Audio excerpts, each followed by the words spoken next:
पिया रे लाला नवा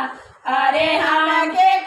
हो पानिया पिया रे लाला नवा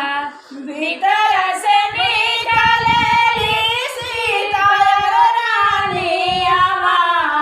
भीतर से निकलेली सीता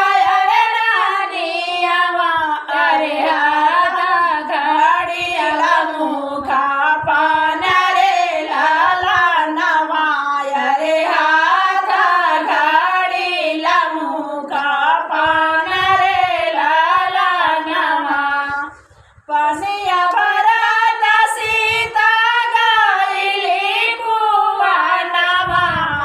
पनिया भरत सीता गइली कुआ नवा अरे बियाऊ केनो भाई पानी रे लाला नवा अरे पियाऊ नो भाई पानी रे लाला नवा के हाऊ तू ही बारी दुलारी अरे के कारा प्राणाया धारी रे लाला नवा अरे के कारा प्राणाया धारी रे लाला नवा कवने साचवा के ढाली बाडू कवने साचवा के ढाली बाडू अरे कहाँ हुए तू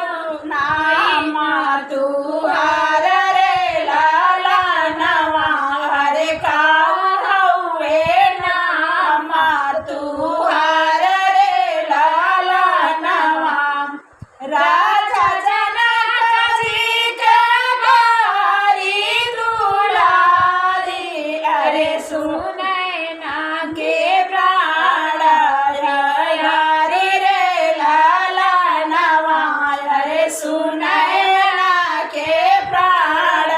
यारी रे लाला नवा ब्रह्मा जी के हाइया मासा चवा के साचल ब्रह्मा जी के हाइया मासा चवे के साचल अरे सीता तुम्हें नाम हमारा रे लाला नवा अरे सीता हमें नाम हमारा रे लाला नवा राम पिए लक्ष्मण मुआ जे देखे राम पिए लक्ष्मण मुआ जे देखे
गीत अच्छी लगेगी तो कमेंट जरूर कीजिएगा। और लक्ष्मण जी जहाँ रहते हैं कुछ न कुछ नोक झोंक निकाला करते हैं।